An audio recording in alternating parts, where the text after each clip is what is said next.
ಈ ಸಮಾವೇಶದ ಸಾನ್ನಿಧ್ಯವನ್ನು ವಹಿಸಿರುವಂಥ ಪರಮ ಪೂಜ್ಯ ಯತಿಶ್ರೇಷ್ಠರ ಪಾದಪದ್ಮಗಳಲ್ಲಿ ಭಕ್ತಿಯಿಂದ ನಮಸ್ಕರಿಸುತ್ತಾ, ವೇದಿಕೆಯ ಮೇಲೆ ಉಪಸ್ಥಿತಿರುವಂಥ ಆಚಾರ್ಯರೇ, ಸಂಚಲನಾ ಸಮಿತಿ ಅಧ್ಯಕ್ಷರೇ, ಸಜ್ಜನ ಬಂಧುಗಳೇ, ಶ್ರದ್ಧೆಯ ತಾಯಂದಿರೇ, ಸಂಘದ ಕಾರ್ಯಕರ್ತರೇ, ಸಂಘಕ್ಕೆ 100 ವರ್ಷ ಆಯಿತು. ಸಂಘ ಕಾರ್ಯಕರ್ತರ ನಿರ್ಮಾಣದ ಕೆಲಸದಲ್ಲಿ ತೊಡಗಿ 100 ವರ್ಷ ಆಗಿರೋದರಿಂದ ಬರೀ ಸಂಘದ ಸ್ವಯಂ ಸೇವಕರಷ್ಟೇ ಅಲ್ಲ, ಈ ರಾಷ್ಟ್ರೀಯ ಕಾರ್ಯಕ್ಕೆ ಎಲ್ಲ ಹಿಂದೂಗಳು ತೊಡಗಿಸ್ಕೋಬೇಕನ್ನೋ ಕಾರಣಕ್ಕೋಸ್ಕರ ಹಿಂದೂ ಸಮಾಜವನ್ನು ಜಾಗೃತಿಗೊಳಿಸುವ ಹಿನ್ನೆಲೆಯಲ್ಲಿ ಇಡೀ ದೇಶಾದ್ಯಂತ 1 ಲಕ್ಷ ಹಿಂದೂ ಸಮಾವೇಶಗಳು ನಡೀತಾ ಇವೆ. ಕರ್ನಾಟಕದಲ್ಲಿ 5,000 ಹಿಂದೂ ಸಮಾವೇಶಗಳು ನಡೀತಾ ಇವೆ. ಇಡೀ ದೇಶದಲ್ಲಿರೋದು 6,40,000 ಗ್ರಾಮ. ಅದರ ಪೈಕಿ ನಾವು 1 ಲಕ್ಷ ಸಮಾವೇಶ ಮಾಡಕತ್ತೇವೆ ಅಂದ್ರೆ 5 ರಿಂದ 6 ಗ್ರಾಮಗಳು ಬರ್ತಾವೆ. ಸಿಟಿ ಒಳಗೆ 5 ರಿಂದ 6 ವಾರ್ಡ್ಗಳು ಬರ್ತಾವೆ. ಅಂದರೆ ಸರಾಸರಿ ನಾವು 600 ಸಂಖ್ಯೆ ಒಂದು ಸಭೆ ಹಿಡಿದ್ರು ಒಂದು ಕಡೆ ಕಡಿಮೆ ಆಗ್ಬೋದು, ಜಾಸ್ತಿ ಆಗ್ಬೋದು. ಸುಮಾರು 60-70 ಕೋಟಿ ಜನರಿಗೆ ಜಾಗೃತಿ ಮಾಡುವಂಥ ಒಂದು ದೊಡ್ಡ ಅಭಿಯಾನ ದೇಶದಿಂದ ಪ್ರಾರಂಭ ಆಗಿದೆ. ಅದರ ಪಂಚ ಪರಿವರ್ತನೆಗಳು ಅಂತ 5 ಸೂತ್ರಗಳನ್ನು ಇಟ್ಕೊಂಡು ಈ ಸಮಾವೇಶಗಳು ನಡೆದಿವೆ. ಈ ಪಂಚ ಪರಿವರ್ತನೆಗಳು ಇಡೀ ಮಾನವ ಕುಲಕ್ಕೆ, ಮಾನವ ಕಲ್ಯಾಣಕ್ಕೋಸ್ಕರ ಇರುವಂಥ ಪಂಚ ಪರಿವರ್ತನೆಗಳು. ಒಂದೇದು ನಾವೆಲ್ಲ ಹಿಂದೂ, ನಾವೆಲ್ಲ ಬಂದು, ನಾವೆಲ್ಲ ಒಂದು. ನಮ್ಮೊಳಗಿರುವಂಥ ಅಸ್ಪೃಶ್ಯತೆ, ಜಾತೀಯತೆ, ಭೇದ ಭಾವ, ಮೇಲು ಕೀಳು ಇದೆಲ್ಲವನ್ನು ಕಿತ್ತೊಗಿಬೇಕು. ಏನಿದ್ರು ಜಾತಿ ಅನ್ನೋದೇನಿದ್ರೆ ಮನೆ ಒಳಗಡೆ ಇರಬೇಕು, ಹೆಣಗಂಡಿ ನಿಷೇಧದೊಳಗಿರಬೇಕು, ಪೂಜಾ ಪದ್ಧತಿ ಒಳಗಿರಬೇಕು. ಬಾಗಿಲು ಹೊರಗಡೆ ಬಂದ ತಕ್ಷಣ ನಾನು ಹಿಂದೂ ಅನ್ನುವಂಥ ಒಂದು ಸಂಕಲ್ಪ ಹಿಂದೂ ಸಮಾಜ ಮಾಡಬೇಕಾಗಿದೆ.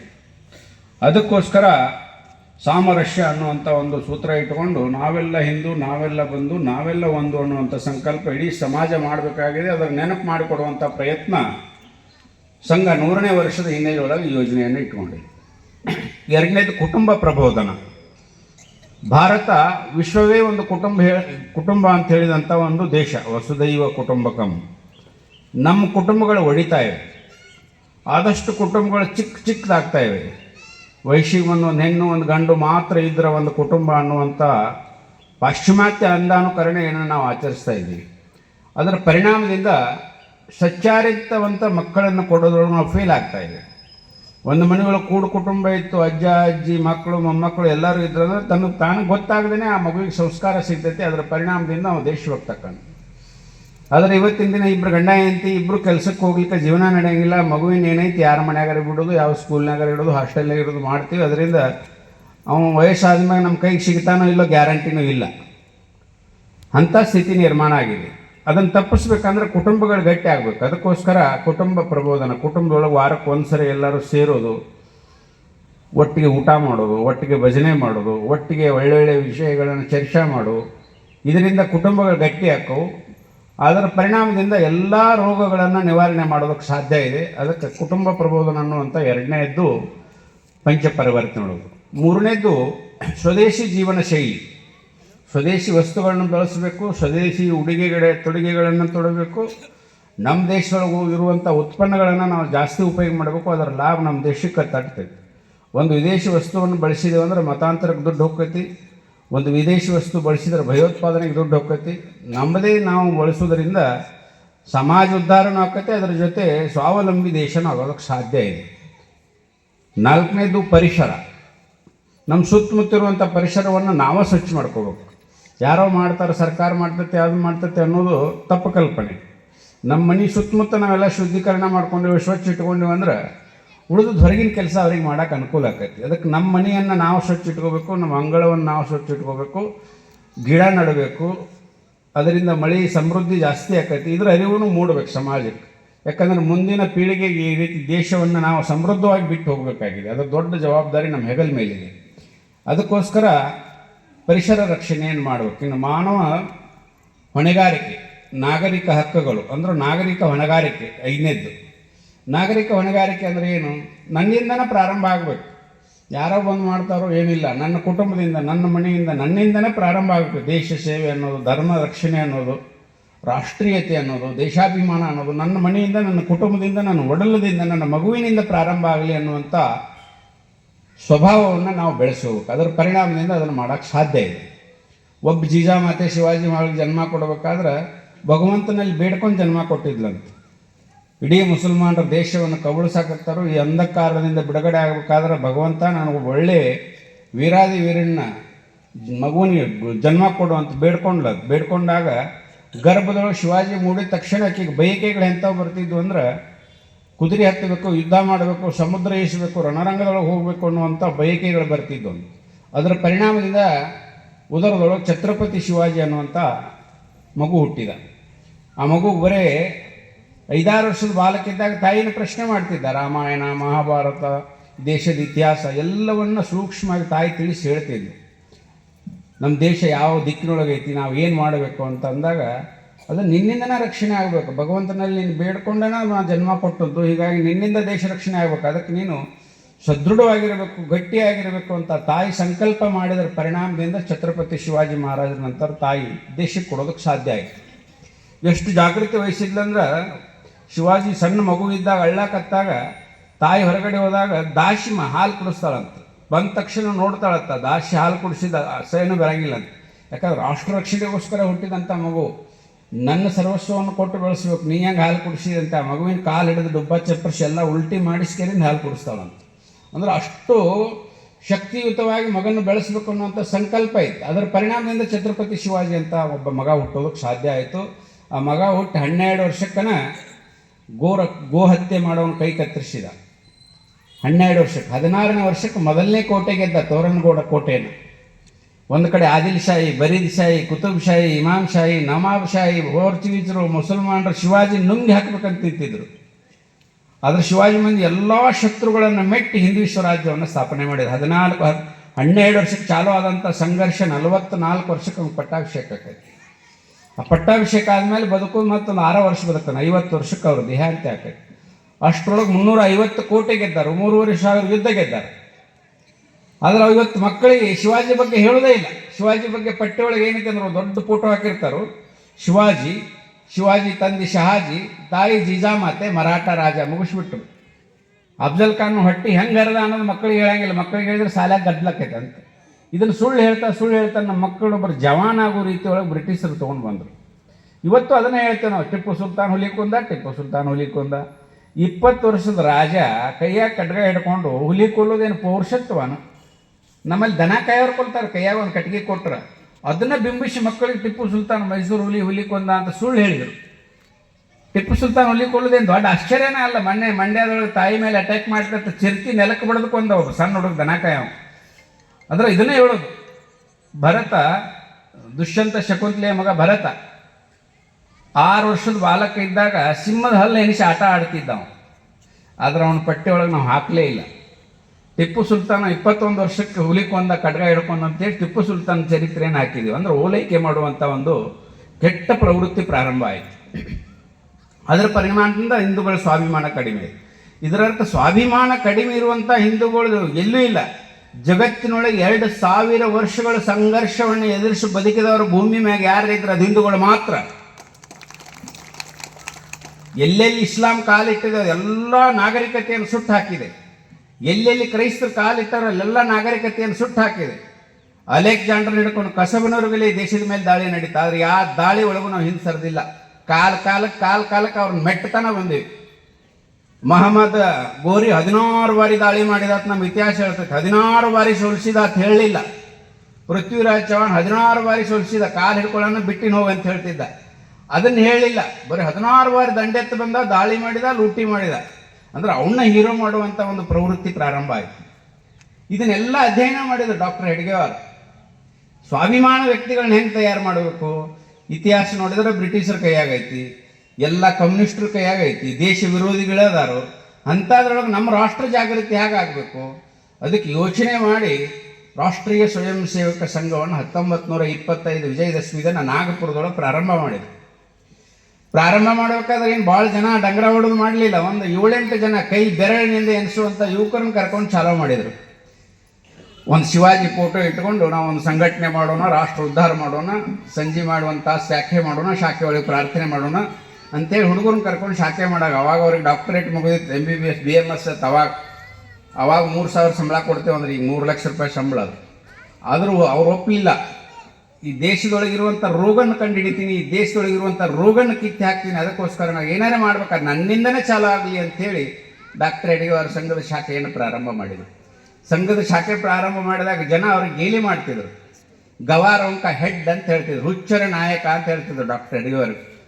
ಶಾಖಾ ಮುಗಿಸಿ ಬರುವಾಗ ಪಕ್ಕಕ್ಕೆ ನಿಂತು ಕೇಳ್ತಿದ್ರು, ಇವತ್ತು ಎಷ್ಟು ಮಾಡಿದೆ ಹಿಂದೂ ಸಂಘಟನೆ? ಇಷ್ಟೋ ಅಂತ ಕೈ ಮಾಡಿ ಹೇಳ್ತಿದ್ರು. ಆದರೂ ನಗುತ್ತಿದ್ದ ಡಾಕ್ಟರ್ ಎಡಗೆಯವರು. ಅವ್ರಿಗೆ ಒಂದೇ ಮಾತು ಹೇಳ್ತಿದ್ದಾರೆ, ಬರುವಂಥ ಒಂದು 100 ವರ್ಷದೊಳಗೆ ವಿಶ್ವ ನಾಯಕನ ಇಲ್ಲೇ ತಯಾರು ಮಾಡಿಕೊಡ್ತೀನಿ, 100 ವರ್ಷ ಬದುಕಿದ್ದಂದ್ರೆ ನೋಡ್ತೀಯ ಅಂತ ಪ್ರಶ್ನೆ ಮಾಡ್ತಿದ್ರು. ಅದರ ಅರ್ಥ ಇವತ್ತು ವಿಶ್ವಕ್ಕೆ ಸ್ವಯಂ ಸೇವಕ ನಂಬರ್ 1 ವ್ಯಕ್ತಿ ಜಗತ್ತಿನೊಳಗೆ.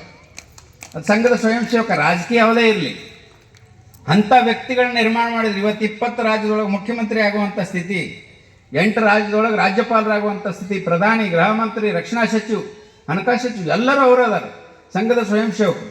ಇದರ ಅರ್ಥ ಸಂಘ ರಾಜಕೀಯ ಮಾಡ್ತಕ್ಕಂತಲ್ಲ, ಸ್ವಯಂ ಸೇವಕ ಎಲ್ಲನೂ ಮಾಡಬಲ್ಲ. ಅವತ್ತು ಡಾಕ್ಟರ್ ಎಡಗೆಯವರು ಹೇಳಿದರು, ಸಂಘ ಕುಚ್ ನೈ ಕರ್ತಾ, ಸ್ವಯಂ ಸೇವಕ್ ಸಬ್ ಕುಚ್ ಕರ್ ಸಕ್ತಾ ಹೈ. ಸಂಘ ಏನೂ ಮಾಡೋದಿಲ್ಲ, ಸ್ವಯಂ ಸೇವಕ ಎಲ್ಲವನ್ನೂ ಮಾಡಬಲ್ಲ. ಸಂಘ ಏನು ಮಾಡೈತಿ ಅಂತ ಇವತ್ತು ಪ್ರಶ್ನೆ ಮಾಡುವಂಥ ಜನ ಜಾಸ್ತಿ ಆಗ್ಯಾರ. ಸಂಘ ಏನು ಮಾಡಿಲ್ಲ ಅನ್ನೋದನ್ನು ಹೇಳಿ ನೋಡೋಣ, ಸಾಧ್ಯನೇ ಇಲ್ಲ. ಸಂಘ ಎಲ್ಲ ಕ್ಷೇತ್ರದೊಳಗೆ ಕೆಲಸ ಮಾಡಿದೆ. 100 ವಿವಿಧ ಕ್ಷೇತ್ರಗಳು, ಗತಿವಿಧಿಗಳು, 1,30,000 ಸೇವಾ ಕೇಂದ್ರಗಳು. ನಾವು ರಾಜಕೀಯ ಕ್ಷೇತ್ರನೂ ಬಿಟ್ಟಿಲ್ಲ, ವನವಾಸಿ ಕ್ಷೇತ್ರನೂ ಬಿಟ್ಟಿಲ್ಲ. ರಾಜಕೀಯ ಕ್ಷೇತ್ರದೊಳಗೆ ಪ್ರತಿ ಬೂತ್ ಮಟ್ಟ ಹೋಗಿವು, ಪ್ರತಿ ಪೇಜ್ ಮಟ್ಟತನ ಹೋಗಿವು, ಪ್ರತಿ ವೋಟರ್ ತನ ಹೋಗಿವು. ಅದು ಇದರ ಅರ್ಥ ಸಂಘ ಅಂತಲ್ಲ, ಸಂಘದ ಪ್ರಭಾವ. ಇವತ್ತು ಯಾವುದೇ ಕಾರ್ಯಕ್ರಮ ಆಗಬೇಕಾದ್ರೆ ಈಗ 10-20 ವರ್ಷದಿಂದ ಏನು ಮಾಡ್ತಿದ್ರು, ರಿಬ್ಬನ್ ತೊಗೊಳ್ತಿದ್ರು, ಕತ್ತರಿ ತೊಗೊಂಡ್ಬಿಡ್ತಿದ್ರು, ಕತ್ತರಿಸ್ತಿದ್ರು, ಉದ್ಘಾಟನೆ ಅಂತ ಹೇಳ್ತಿದ್ರು. ಇವತ್ತು ಎಂಥ ಕಮ್ಯುನಿಸ್ಟರು ಮಾಡಲಿ, ಯಾರೇ ಕಾರ್ಯಕ್ರಮ ಮಾಡಲಿ, ದೀಪ ಬೆಳಗಿಸ್ತಾರೆ. ಅವ್ರು ಯಾರೋ ದೇವರ ಯಾಕಿರೋಲ್ಲ, ಪುಷ್ಪಾರ್ಚನೆ ಮಾಡ್ತಾರೆ. ಇದು ಸಂಘದಿಂದ ಬಂದ ಪ್ರಭಾವ. ಸಂಘ ಬದಲಾವಣೆ ಮಾಡಿದೆ. ಸಂಘ ದೇಶದೊಳಗೆ 100 ವರ್ಷದೊಳಗೆ ನಾವು ಬದಲಾವಣೆ ಮಾಡೇವಿ, ಎಲ್ಲ ಬದಲಾವಣೆ ಮಾಡೇವಿ. ಇನ್ನೊಂದು 2 ಕೆಲಸ ನಾವು ಬದಲಾವಣೆ ಮಾಡೋದು, ಒಂದು ಮುಸಲ್ಮಾನರನ್ನ ಬದಲಾವಣೆ ಮಾಡಬೇಕು, ಒಂದು ಕ್ರಿಶ್ಚಿಯನ್ರನ್ನ ಬದಲಾವಣೆ ಮಾಡಬೇಕು. ಅವ್ರನ್ನ ಬದಲಾವಣೆ ಮಾಡಬೇಕಾದ್ರೆ ಹಿಂದೂ ಸಮಾಜ ಜಾಗೃತಿ ಆಗಬೇಕು. ಹಿಂದೂ ಸಮಾಜ ಜಾಗೃತಿ ಆಯಿತು, ಬದಲಾವಣೆ ಆಗಾಕೆ. ಹಳ್ಳಿ ಒಳಗೆ ಕೂಡು ಕುಟುಂಬ ಇರ್ತಾವೆ. ಒಂದು ಮನೆ ಒಳಗೆ 20 ಜನ ಇದ್ರಂದ್ರೆ ಅವ್ರ ನಾಯಿಗೂ ಯಾರೂ ಕಲ್ಲು ಹೋಗಂಗಿಲ್ಲ. ಯಾಕೆ ಹೋಗಂಗಿಲ್ಲ ಅಂದ್ರೆ 20 ಮಂದಿ ಅದಾರ ಬಂದು ಒದಿತಾರಂತ. ಅಂದ್ರೆ ಆ ನಾಯಿಗೂ ಅಷ್ಟು ಪವರ್ ಬರ್ತೈತೆ ಕೂಡು ಕುಟುಂಬದೊಳಗೆ. ಹಂಗೆ ಇವತ್ತಿನ ದಿನ ಸಮಾಜ ಜಾಗೃತಿ ಆದರೆ ನಾಯಿ ಬಾಲವನ್ನು ನಾವು ಸೀದಾ ಮಾಡೋಕ್ಕೆ ಸಾಧ್ಯ ಇದೆ. ಆ ನಾಯಿಗಳು ಕುಯ್ಯತ್ತು ನಮ್ಮ ಕಾಲು ಕೆಳಗೆ ಓಡಾಡುವಂಥ ಸಾಧ್ಯತೆ ಇದೆ. ಅದಕ್ಕೆ ಸಮಾಜ ಜಾಗೃತಿ ಆಗಬೇಕು. ನಾವು ಅವ್ರ ಜೋಡಿ ಕುಸ್ತಿ ಹೊಡೋದಕ್ಕೋಸ್ಕರ ಸಮಾವೇಶ ಅಲ್ಲ, ಅವ್ರನ್ನ ಬೈಯೋದಕ್ಕೋಸ್ಕರ ಸಮಾವೇಶ ಅಲ್ಲ. ನಾವು ಜಾಗೃತಿ ಆಗಬೇಕು. ಒಬ್ಬ ಪೈಲ್ವಾನ್ ರಸ್ತೆ ಒಳಗೆ ಹೊಂಟ್ರೆ ಎಲ್ಲರೂ ನಮಸ್ಕಾರ ನಮಸ್ಕಾರ ಅಂತ ಹೇಳ್ತಾರೆ. ಅದೇ ಒಬ್ಬ ನರಪೇತ್ ಹೊಂಟ್ರೆ ಹಳ್ಳ ಹೋಗಿ ಚಾಷ್ಟಿ ಮಾಡ್ತಾರೆ. ಅದಕ್ಕೆ ನಾವು ಪೈಲ್ವಾನ್ರು ಯಾಕೆ ಆಗ್ಬೇಕಂದ್ರೆ ನಮ್ಮನ್ನು ನಾವು ಹಿಂಸೆಯನ್ನು ತಡೆಯೋದಕ್ಕೋಸ್ಕರ, ಹಿಂಸೆ ಮಾಡೋದನ್ನು ಸಹಿಸಲಾರ್ದಕ್ಕೋಸ್ಕರ, ಬೇರೆದವ್ರು ನೋಡ್ಯಾಕಲ್ಲ. ಮಗ್ಗಲ ಮನೆ ಕುಸ್ತಿ ಆಡಕತ್ತಂದ್ರೆ ಇನ್ನೊಂದು ಮನೆ ಅಳತಿದ್ದತ್ತ ಅವ್ನು ಕಸು ಹೋಗಾಕತ್ತಾನಂತೇಳಿ. ನೀ ಸುಮಾರಾದ್ರೆ ಅವ್ನು ಕಸು, ನೀನು ಚಲೋ ಆದ್ರೆ ಮ್ಯಾಗ ಕಸು ಹೋಗ್ತಾನೆ. ಇಂಥ ಸ್ಥಿತಿ ನಿರ್ಮಾಣ ಆಗಿದೆ. ಮುಸಲ್ಮಾನರು ಎಷ್ಟಿದ್ರು? ಸ್ವಾತಂತ್ರ್ಯ ಸಿಗುವಾಗ 4% ಇದ್ರು ಭಾರತದೊಳಗೆ.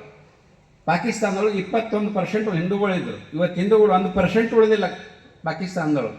ಭಾರತದೊಳಗೆ 20% ಆಗ್ಯಾರ. 4% ಇದ್ದಾಗ ಏನು ಹೇಳಿದ್ರು ನಮ್ಮ ಕೂಡ? ನಾವು ನಿಮ್ಮ ಕೂಡ ಹಾಲಿನೊಳಗೆ ಸಕ್ರೆ ಗತೆ ಬೆರ್ತಂಗೆ ಇರ್ತೀವಿ, ಒಂದೇ ಮಾತ್ರ ಹೇಳ್ತೀವಿ, ಭಾರತ್ ಮಾತಾಕಿ ಜೈ ಹೇಳ್ತೀವಿ ಅಂತೇಳಿ ಮಹಾತ್ಮ ಗಾಂಧೀಜಿ ಅವ್ರದ್ದು ಕೈಕಾಲು ಹಿಡ್ಕೊಂಡು ನಾವು ಇಲ್ಲೇ ಇರ್ತೀವಿ, ಇಲ್ಲೇ ಇರ್ತಾರೆ ಅಂತ ಹೇಳ್ರಿ ಅಂತೇಳಿ ಕಾಲು ಬಿದ್ದರು. ಹೋಗಲಿ ಬಿಡ, ಬದುಕೋತಾವ ನಮ್ಮ ಕೂಡ. ಏನು ನಮ್ಮ ಪೂರ್ವಜರಿಗೆ ಹುಟ್ಟಿದ್ದೋದಾವ, ನಮ್ಮ ಮುತ್ತಾತರಿಗೆ ಹುಟ್ಟಿದ್ದೋದಾವ, ಇಲ್ಲೇ ಇರಲಿ ಅಂಥೇಳಿ ಆಶೀರ್ವಾದ ಮಾಡಿದರು. ಅದ್ರ ಪರಿಣಾಮ ಏನೋ 20% ಆದಮೇಲೆ ನಾನೇ ಬೇರೆ, ನನ್ನ ಸ್ಟೈಲೇ ಬೇರೆ. ಗಡ್ಡ ಜುಬ್ಬ ಎಲ್ಲ ಬರೋಕ್ಕೆ ಚಾಲೋ ಅದು, ಟೊಪಿಗೆ ಬರೋಕ್ಕೆ ಚಾಲೋ ಅದು, ಅಜಾನ್ ಕೊಡೋಕೆ ಚಾಲೋ ಅದು, ಯಾವುದಾರ ಒಂದು ಕುಲ್ಲಾವ್ ಜಾಗ ಸಿಕ್ಕರೆ ಅಲ್ಲಿ ಒಂದು ಕಟ್ಗೆ ಇಟ್ಟು ಅಲ್ಲಿ ಒಂದು ಚಾದರ್ ಹೊಚ್ಕೊಂಡು ನಾನು ದರ್ಗಾ ಮಾಡೋಕ್ಕೆ ಚಾಲೋ ಅದು, ಎಲ್ಲರ ಪುಕ್ಕಟ್ಟು ಜಾಗ ಸಿಕ್ಕರೆ ಮಸೀದಿ ಮಾಡೋಕ್ಕೆ ಚಾಲೋ ಅದು. ಮಸೀದಿ ಕಟ್ಟಿದ ಮೇಲೆ ದೇವಸ್ಥಾನದ ಗಂಟೆಗಳನ್ನ ನಾವು ಶಬ್ದ ಮಾಡಬೇಡ್ರಿ, ನಮಗೆ ಅಲರ್ಜಿ ಆಕೈತಿ, ಕಿರಿಕಿರಿ ಆಕೈತಿ. ಮಸೀದಿ ಕಟ್ಟಕ್ಕೆ ಜಾಗ ಕೊಟ್ಟವ್ರು ನಾವು, ಕಲ್ಲು ಕೊಟ್ಟವ್ರು ನಾವು, ಗಂಟೆ ಎಡಾತಂದ್ರೆ ಇಲ್ಲೇ ಹಾಕದಾರ ಅವರು. ಹೋಗ್ರಿ, ಎಲ್ಲೆಲ್ಲಿ ಅಜಾನ್ ಕೊಡ್ತಾರೆ ಅಲ್ಲಿ ಹೋಗ್ರಿ. ಜಗತ್ತಿನ ಯಾವ ಜಲ್ಸಿಯೊಳಗೂ ಮೈಕ್ ಕಟ್ಟಿ ಅಜಾನ್ ಕೊಡೋದಿಲ್ಲ. ಭಾರತದವ್ರು ಹಿಂದೂ ಸಂಘಟನೆಯವರು ಹಿಂದೂಗಳು ಗಟ್ಟಿಲ್ಲ ಅನ್ನೋ ಕಾರಣಕ್ಕೋಸ್ಕರ 4 ದಿಕ್ಕಿಗೆ ಒಂದೊಂದು ಮೈಕ್ ಕಟ್ಟಿ ಓದಿರ್ತಾರೆ. ಬೇರೆ ಬೇರೆ ದೇಶದವ್ರು Denmark, Sri Lanka, China, Arab country ಒಳಗೆ ಬುರ್ಕಾ ತೆಗೆದು ಹೋಗೋದಾರ. ಇಲ್ಲಿ ಮುಖ ಮುಚ್ಕೊಂಡು ಅಡ್ಡಾಡುವಂಥದ್ದು ಏನು ತಪ್ಪು ಮಾಡಿರಿ ನೀವು? ನಮ್ಮ ಹೆಣ್ಮಕ್ಳೆಲ್ಲ ನಿಮ್ಗಿಂತ ಸುಂದರ ಇರ್ತಾರೆ, ಅಡ್ಡಾಡಂಗಿಲ್ಲ. ಏನು ನಿಮ್ಮದು ಅಟ್ಟ ಫ್ರಿಜ್ನಾಗ ಇಡೋದು, ನಮ್ಮದು ಓಪನ್ ಇಡೋದು ಅಂದ್ರೆ ಇದು ನಡೆಯಂಗಿಲ್ಲ. ಯಾಕಂದ್ರೆ ಒಂದೇ ದೇಶ ಒಂದೇ ಕಾನೂನು. ನಿಮ್ಮ ಶರೀಯತ್ ಕಾನೂನು ಇದ್ರೆ ನಿಮ್ಮ ಮನೆ ಒಳಗೆ ಇಟ್ಕೋರು, ಒಳಗಡೆ ಹೊರಗಲ್ಲ. ಶರೀಯತ್ ಏನು ಹೇಳ್ತೈತಿ? ಯಾವುದಾರ ಹೆಣ್ಮಗಳನ್ನ ಕೆಟ್ಟ ದೃಷ್ಟಿ ನೋಡಿದ್ರೆ ಕಣ್ಣು ಕಿತ್ತು ಅಂತ ಹೇಳ್ತೈತಿ. ಶರೀಯತ್ ಏನು ಹೇಳ್ತೈತಿ? ತುಡುಗು ಮಾಡಿದ್ರೆ ಕೈ ಕತ್ತರಿಸು ಅಂತ ಹೇಳ್ತೈತಿ. ಸುಳ್ಳು ಹೇಳಿದ್ರೆ ನಾಲಿಗೆ ಕತ್ತರಿಸು ಅಂತ ಹೇಳ್ತೈತಿ. ಹಾದ್ರ ಮಾಡಿದ್ರೆ ಕಲ್ಲು ಹೋಗೋದು ಕೊಲ್ಲು ಅಂತ ಹೇಳ್ತೈತಿ ಶರೀಯತ್ ಕಾನೂನು. ನೀವೆಲ್ಲರೂ ಸುಳ್ಳು ಹೇಳ್ತೀರಪ್ಪ. ಯಾರು ಕಲ್ಲು ಹೋಗೋದು ಕೊಂದಾರ ನಿಮ್ಮನ್ನ? 2 ಮಕ್ಕಳು ಅಂಟಿ ಸಿಕ್ಕರು ತೊಗೊಂಡು ಓಡ್ತೀರಿ, 16 ವರ್ಷದ ಹುಡುಗಿ ಸಿಕ್ಕೊಂಡು ತೊಗೊಂಡು ಹೋಗ್ತೀರಿ, ಆಕಳು ಸಿಕ್ಕರು ತೊಗೊಂಡು ಹೋಗ್ತೀರಿ, ಒಂದು ಆಡು ಸಿಕ್ಕರು ತುಡುಗು ಮಾಡ್ಕೊಂಡು ಹೋಗ್ತೀರಿ. ಯಾರು ಕೈ ಕತ್ತರಿಸಿ ಶರೀಯತ್ ಪ್ರಕಾರ ನೀವು ಮಕ್ಕಳ ಹಡಿಯೋಕೆ ಅಷ್ಟ ಶರೀಯತ್, ಉಳಿದದ್ದೆಲ್ಲ ನಮ್ದ. ಏನು ನೀವು ಹೊರಗಿನಿಂದ ಉದುರಿ ಬಿದ್ದವ್ರು ಅಲ್ಲಿ ಇವ್ರು? ನಮ್ಮ ಪೂರ್ವಜರು ತಪ್ಪು ಮಾಡ್ಯಾರ, ಮತಾಂತರ ಆಗ್ಯಾರ. ಅಕಸ್ಮಾತ್ ನಮ್ಮ ಪೂರ್ವಜರು ಮತಾಂತರ ಆಗ್ಲಿಕ್ಕೆ ಅಂದ್ರೆ ಮುಸಲ್ಮಾನರು ಇಲ್ಲೆಲ್ಲಿ ಹುಟ್ಟುತ್ತಿದ್ರು? ಏನು ಆಕಾಶದಿಂದ ಉದುರಿ ಬಿದ್ದಾರನ? ಇಲ್ಲ, ನಮ್ಮವ್ರಿಗೆ ಹುಟ್ಟಿದ್ದು. ಈ DNA ಟೆಸ್ಟ್ ಮಾಡಿ ನೀವು 5-6 ತಲೆಮಾರಿಯಿಂದ ನಮ್ಮವ ಅದನ್ನು ವಯಸ್ಸಿನ ಹೇಳ್ತಾನೆ ಬ್ರಾಹ್ಮಣ ಕುಟುಂಬದಲ್ಲಿ ಹುಟ್ಟಿನಂತ. ಅದಕ್ಕಲ್ಲಿ ಅಷ್ಟು ಬ್ಯಾರಿಸ್ಟರ್ ಆಗಿ ಶಾಣೆ ಆಗ್ಯಾನ. ಎಲ್ಲಿ ಕೈ ಶಾಣೆ ಹಾಕಿದ್ದ, ಕೈಪಲ್ಲೆ ಮಾಡ್ತಿದ್ದ. ಅಂದ್ರೆ ಜೀನ್ಸ್ ನಂಬದೇ ಐತಿ. ಇವತ್ತೇನೋ ಒಂದು ಕಾರ್ ಕಳೆದೈತಪ್ಪ ನಮ್ಮ 100 ವರ್ಷದಿಂದ.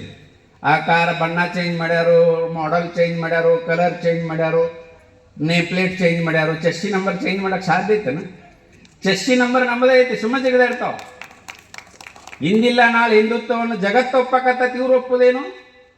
ಸೌದಿ ಅರೇಬಿಯಾದೊಳಗೆ ಯೋಗ ಮಾಡ್ತಾರೆ, ದುಬೈದೊಳಗೆ ಗಣಪತಿ ಕುಂಡ್ರಿಸ್ತೀವಿ, ಶಿವಾಜಿ ಜಯಂತಿ ಮಾಡ್ತೀವಿ, ವೈಟ್ ಹೌಸ್ನಾಗ ಗಣಪತಿ ಕುಂಡ್ರಿಸ್ತೀವಿ.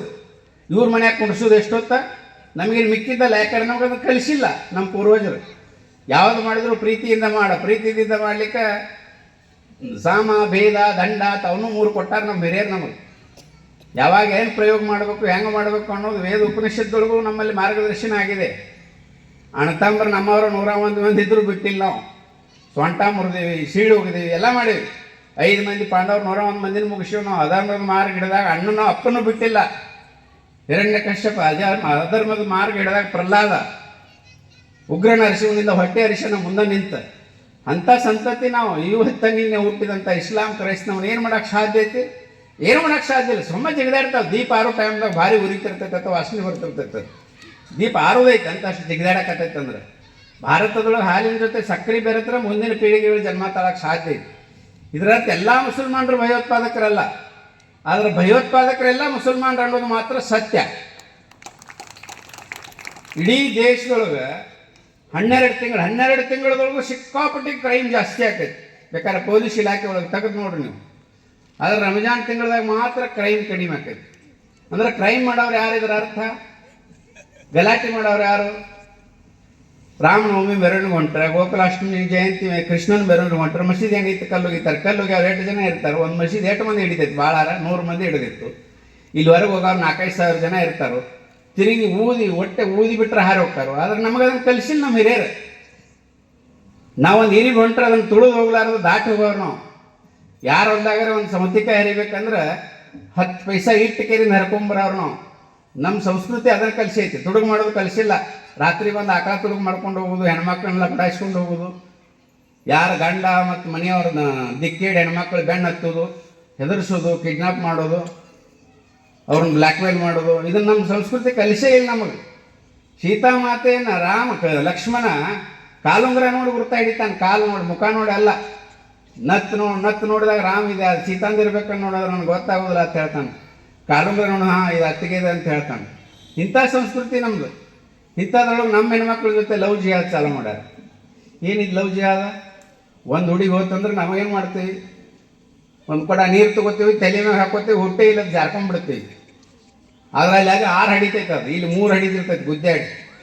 2 ಹಾಕಿ 1 ಪ್ಲಸ್ 3 ಮೈನಸ್ ಅದು. ಅಲ್ಲಿ ಹೋಗಿ 6 ಹಡಿತಾಳು ಪ್ಲಸ್ ಹಾಕೋಬೇಕು. 7 ಮಂದಿ ಮುಸಲ್ಮಾನರು ಜಾಸ್ತಿ ಆದರು. ಇಲ್ಲಿ 3 ಮಂದಿ ಹಿಂದೂಗಳು ಕಡಿಮೆ ಆದರು. ಟೋಟಲ್ ಹಿಂದೂಗಳು 10 ಮಂದಿ ಕಡಿಮೆ ಆದರು. ಒಬ್ಬ ತಂದೆ ಒಂದು ಮಗುವಿನ ಬೆಳೆಸ್ಬೇಕಾದ್ರೆ ಆಕೆ ಚಪ್ಪಲಿ ಹಿಡ್ಕೊಂಡು ಕೊಬ್ಬರಿ ಎಣ್ಣೆ ತನ 15 ರಿಂದ 20 ಲಕ್ಷ ರೂಪಾಯಿ ಇನ್ವೆಸ್ಟ್ ಮಾಡಿರ್ತಾನೆ. ಆಕೆ ನೋಡಿ ಬೆಳಿತಾನೆ. ಆಕೆ ಕಾಲೇಜ್ ಫೀ ಎಲ್ಲ ಹಿಡಿದು ಅದನ್ನು 20 ಲಕ್ಷ ರೂಪಾಯಿ ಲೂಟಿ ಮಾಡ್ತಾನೋ. 10 ಮಂದಿ ಹಿಂದೂಗಳು ಕಡಿಮೆ ಮಾಡ್ತಾನೋ. ಒಂದು ಹುಡುಗಿನ ತೊಗೊಂಡು ಹೋಗ್ತಾನೆ. ಇದಕ್ಕೆ ಲವ್ ಜಿಹಾದ್ ಅಂತ ಹೇಳ್ತಾರೆ. ಲವ್ ಜಿಹಾದ್ ಅಂದ್ರೆ ನಾವು ಜಾರ್ಕೊಂಡ್ಬಿಡ್ತೇವೆ. ಅವ್ರ ಮನ್ಯಾಗ ಗಂಡಸರು ಇಲ್ಲಿ ಕೂಡ ಅದಕ್ಕೆ ಹೋಗೈತೆ ಅಂತೇಳಿ. ಊರಾಗ ಗಂಡಸರು ಇರಂಗಿಲ್ಲ, ನಾನು ಕೇಳೋದು ಅನ್ಸಂಗಿಲ್ಲ. ಇದನ್ನು ಜಾಗೃತಿ ಮಾಡೋ ಸಲುವಾಗಿ ಸಮಾವೇಶ. ಮಚ್ಚರ ಹೋಗ್ಬೇಕಂದ್ರೆ ಕೊಯ್ಲು ಹಚ್ಚಬೇಕು ಅಷ್ಟ. ಕಡ್ಗ ತೊಗೊಂಡು ನಿಲ್ಲುವಂಗಿಲ್ಲ. ಕಡ್ಗ ತೊಗೊಂಡು ನಿಂತು ನಾವು ಬಡ್ಕೊಳ್ಬೇಕಾಯ್ತು. ಯಾಕಂದ್ರೆ ನಮ್ದು ಚೆಸ್ಸಿ ನಂಬರ್ ಐತಿ.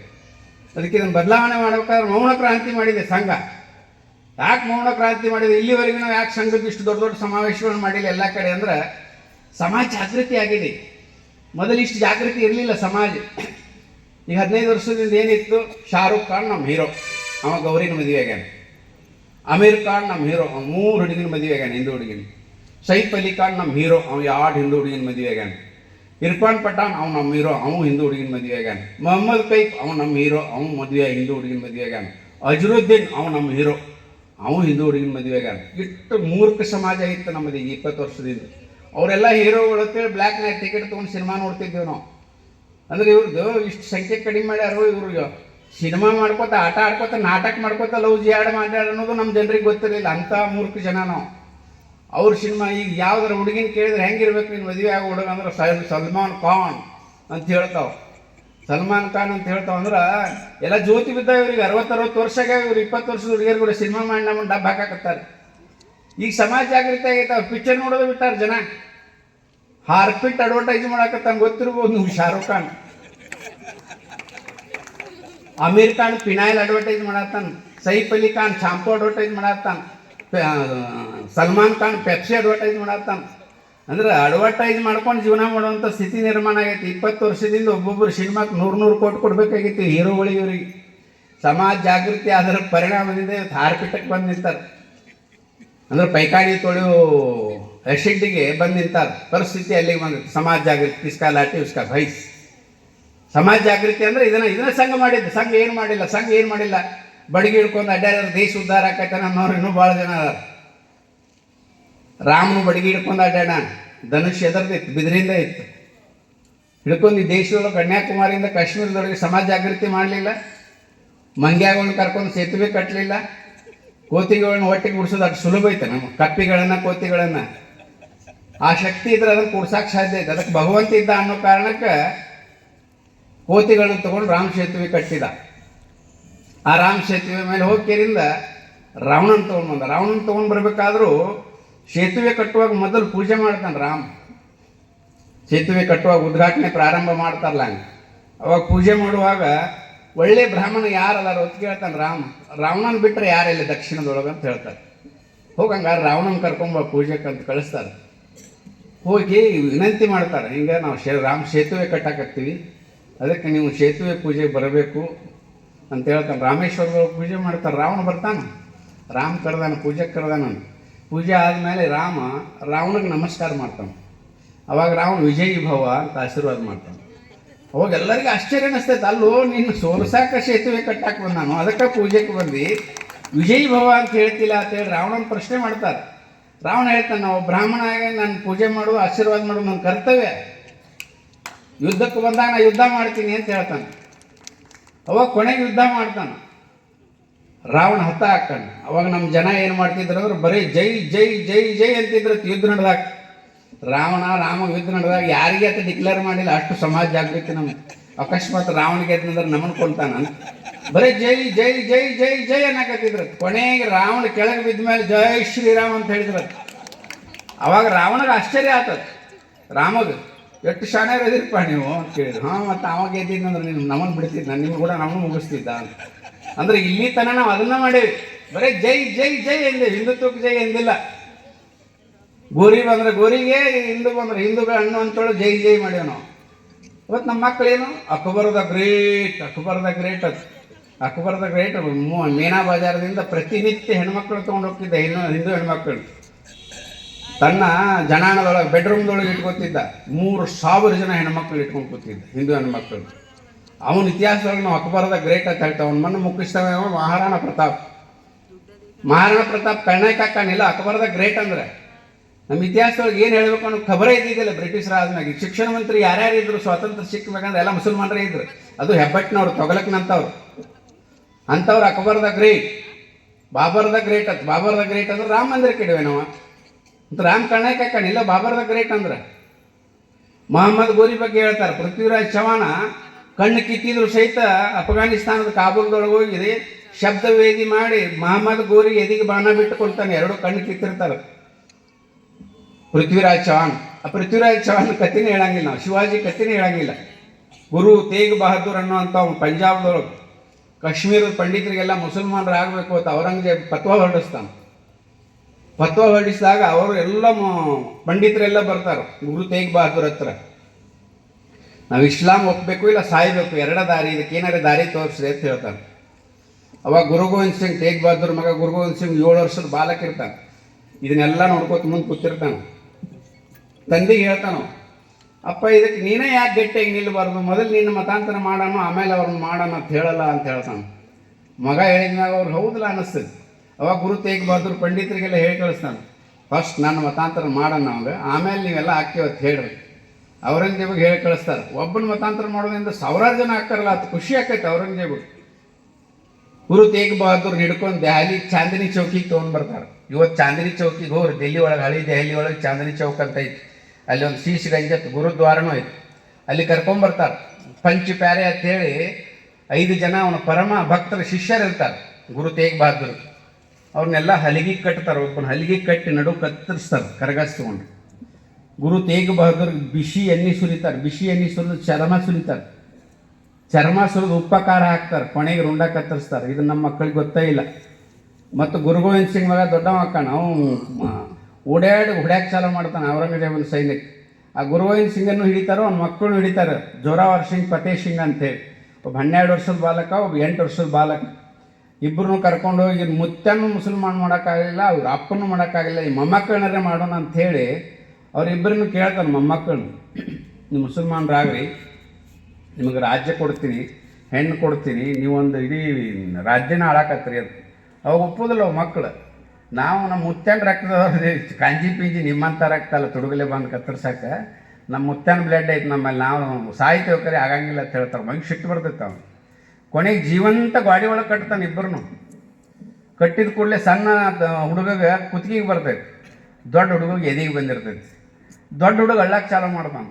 ಅಳ್ಳಕ್ಕೆ ಚಾಲು ಮಾಡೋಣ, ಸಣ್ಣ ಹುಡುಗ ಪ್ರಶ್ನೆ ಮಾಡ್ತಾನೆ, ಯಾಕಪ್ಪ ಅಳ್ತೀಯನ, ರಾಜ್ಯ ಕೊಡ್ತಾನೆ, ಹೆಣ್ಣು ಕೊಡ್ತಾನೆ, ನೀವು ಹೋಗಿ ನಾ ಸಾಯ್ತೀನಿ ಅಂತ ಹೇಳ್ತಾನೆ. ಅವಾಗ ಅವ್ರ ಅಣ್ಣ ಹೇಳ್ತಾನೆ, ನನ್ನ ಮುಂದೆ ಹುಟ್ಟು ನನ್ನ ಮುಂದೆ ಸಾಯಕತ್ತಿಲ್ಲ, ಅದಕ್ಕೆ ಅಳು ಬರಾಕತ್ತೈತಿ, ಸಾಯಕಲ್ಲ ಅಂತ ಹೇಳ್ತಾನೆ. ಅವು ಇಬ್ಬರನ್ನು ಜೀವಂತ ಗಾಡಿ ಒಳಗೆ ಕಟ್ಟಿ ಕೊಲ್ತಾನೆ.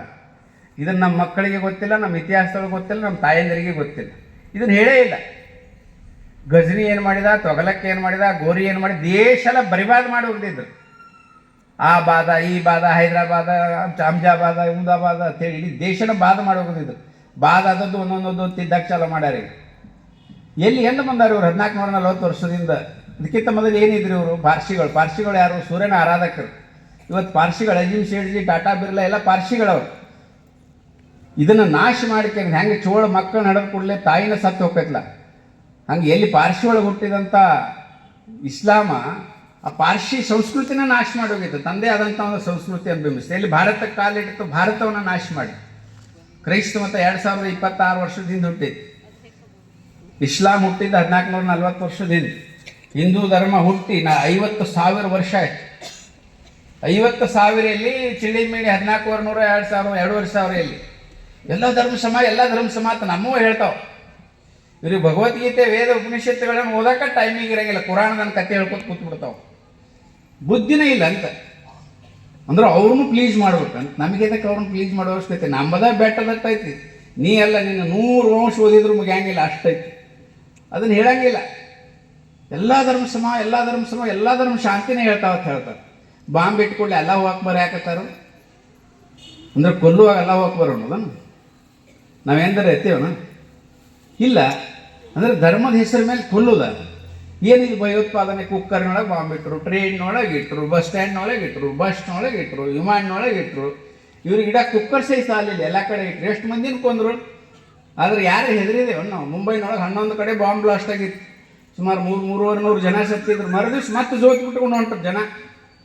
ಅವಾಗ ವಿದೇಶಿ ಮಾಧ್ಯಮದವ್ರು ಹುಚ್ಚಿಡಿತೀನಿ, 1 ತಿಂಗಳು ಯಾರು ಟ್ರೈನ್ನಾಗ ಅಡ್ಡಾಡಂಗಿಲ್ಲ ಅಂತ ಮಾಡಿದ್ದೀವಿ ನಾವು. ಮರುದಿವ್ಸ ಜೋತ್ ಬಿದ್ದು ಹೊಂಟಾರಲ್ಲ ಅಂತ. ಅವಾಗ ಸಾಮಾನ್ಯ ಒಬ್ಬ ರೈತನ ಕೇಳಿದಂತ ಮೀಡಿಯಾದವ, ಏನಪ್ಪ ನಿನ್ನೆ 300 ಜನ ಸತ್ತಿರಿ, 11 ಕಡೆ ಬ್ಲಾಸ್ಟ್ ಆಗಿತ್ತು, ಮತ್ತೆ ಜೋತ್ ಬಿದ್ದು ಹೊಂಟಾರಲ್ಲ ಟ್ರೈನ್ನಾಗ. ಅವ್ರು ಶರ್ಟ್ ಹಳಿವಾಗಿದ್ದು ಅವ್ರು ಹೊಸ ಹಾಕೊಂಡ್ಬರಕ್ಕೆ ಹೋಗ್ಯಾರು.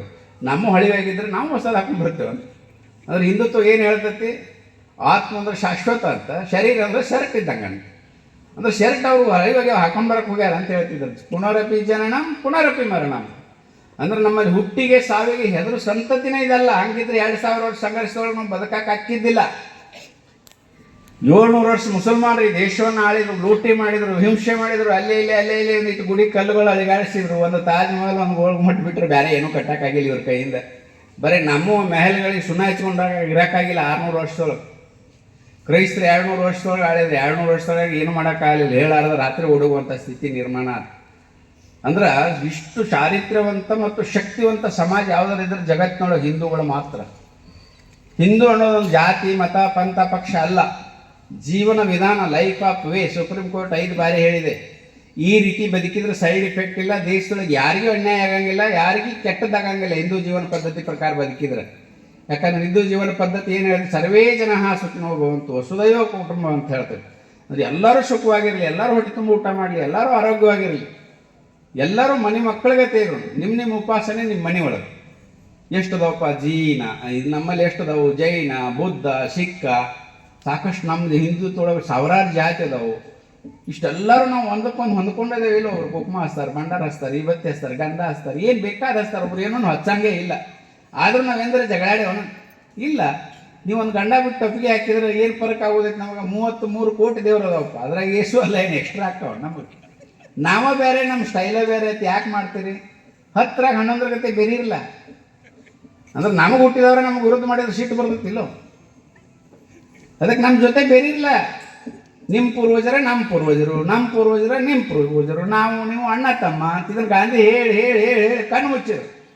ಹಿಂದೂ ಮುಸ್ಲಿಂ ಬಾಯಿ ಬಾಯಿ, ಹಿಂದೂ ಮುಸ್ಲಿಂ ಬಾಯಿ ಬಾಯಿ. ಎಲ್ಲಿ ನಾವು ಕಿಶಬಾಯಿ ಅದೇವಿ, ಬಾಯಿ ಬಾಯಿ ಆಗಲೇ ಇಲ್ಲ. ಬಾಯಿ ಬಾಯಿ ಹೆಂಗೆ ಆಗಕ್ಕೆ ಸಾಧ್ಯ ಐತ್ರಿ? ಒಬ್ಬ ಆಕಳ ಕತ್ತರಿಸ್ತೀನಿ ನಾವು, ಒಬ್ಬ ಆಕಳ ಪೂಜೆ ಮಾಡೋ ಅಣ್ಣತಮ್ರ ಹೆಂಗೆ ಹಾಕಾರು? ಇದು ಯಾವ ಸೈನ್ಸ್ ಹೇಳ್ತೈತೆ ಅಂತ. ಒಬ್ಬ ಅಣ್ಣ ಆಕಳ ಪೂಜೆ ಮಾಡೋ, ತಮ್ಮ ಆಕಳ ಕೊಂದು ತಿನ್ನೋ. ಇವ್ರು ಅಣ್ಣ ತಮ್ಮ ಹೆಂಗೆ ಆಗಕ್ಕೆ ಸಾಧ್ಯ ಐತಿ? ಹೆಂಗೆ ಗಾಂಧೀಜಿ ಅವ್ರು ಯಾವ ಲೆಕ್ಕದಾಗ ಹೇಳಿದ್ರೆ ಗೊತ್ತಾಗಲಿಲ್ಲ. ಅವ್ರು ಹಿಂದೂ ಮುಸ್ಲಿಂ ಬಾಯಿ ಬಾಯಿ ಹೇಳುವಾಗ ಯಾರ ಅಣ್ಣ ಯಾರು ತಮ್ಮ ಅಂತ ಡಿಕ್ಲೇರ್ ಮಾಡಲಿಲ್ಲ. ಅವ್ರು ಬರೀ ಬಾಯಿ ಬಾಯಿ ಬಾಯಿ ಬಾಯಿ ಅಂತ ಕಿಸಬಾಯಿನ ಮಾಡಿದರು. ಅವತ್ತೇ ಹೇಳಿದ್ರೆ ಹಾಕಿತ್ತು ಅವ್ರು, ಹಿಂದೂಗಳಂದ್ರೆ ಅಣ್ಣ, ಮುಸಲ್ಮಾನರಂದ್ರೆ ತಮ್ಮ ಅಂತ. ತಮ್ಮ ತಪ್ಪು ಮಾಡಿದಾಗ ಕಪಾಳಿ ಹೊಡೆದು ಕೇಳುವುದು ಹಕ್ಕು ಅಣ್ಣಗೈತಿ. ಅಣ್ಣ ಅಂದ್ರೆ ಅವತ್ತ ಶುದ್ಧಾಗಿ ಹೋಗ್ತೈತಿ. ನೀವೆಲ್ಲ ಅನ್ನಗೊಳ್ಳೋದಿರಪ್ಪ ಅಂದ್ರೆ ಅದನ್ನು ಹೇಳೇ ಇಲ್ಲ. ಬಾಯಿ ಬಾಯಿ ಬಾಯಿ ಬಾಯಿ ಕಿಸಬಾಯಿ. ಇವತ್ತು ನಮಗೆ ತಲೆನೂ ಆಗೈತಿ. 20% ಇಲ್ಲ ಕಲ್ಲುಗಿದು, ಪೊಲೀಸರು ತಲೆ ಹೊಡೆಯುವುದು. KG ಹಳ್ಳಿ, DG ಹಳ್ಳಿ, ಹುಬ್ಳಿ, ಚಿತ್ತಾಪುರ ಅಂತ ಪೊಲೀಸರಿಗೆ ತಲೆ ಹೊಡ್ಯಾಕತ್ತಾರೆ. 20%ಕ್ಕೆ ಪೊಲೀಸರು ತಲೆ ಹೊಡ್ಯಾಕತ್ತಾರೆ. ಇನ್ನು 50% ಆದ್ರೆ ಪೊಲೀಸರು ಮನೆಗೆ ಹೋಗಿ ಬಡಿತಾರೆ. ಯಾಕೆ ಬಡಿತಾರೆ ಅಂದ್ರೆ ಅವ್ರು ತಮ್ಮನ್ನು ತಾವ ಬಿಟ್ಟಿಲ್ಲ, ತಮ್ಮ ಮಸೀದಿಯಾಗ ತಾವ ಬಾಂಬ್ ಬಿಡ್ತಾವೆ. ಪಾಕಿಸ್ತಾನದಾಗ ಹಿಂದೂಗಳದ ಅವ್ನು ತಾವ ಜಗಳಾಡಿ ಸಾಯ್ತಾವೆ. ಬೇರೆ ಬೇರೆ ದೇಶದೊಳಗೆ ಏನು ಅವ್ರು ಅದಾರ ಅಲ್ಲಿ ಜಗಳಾಡಿ ತಾವ ಸಾಯ್ತಾರೆ.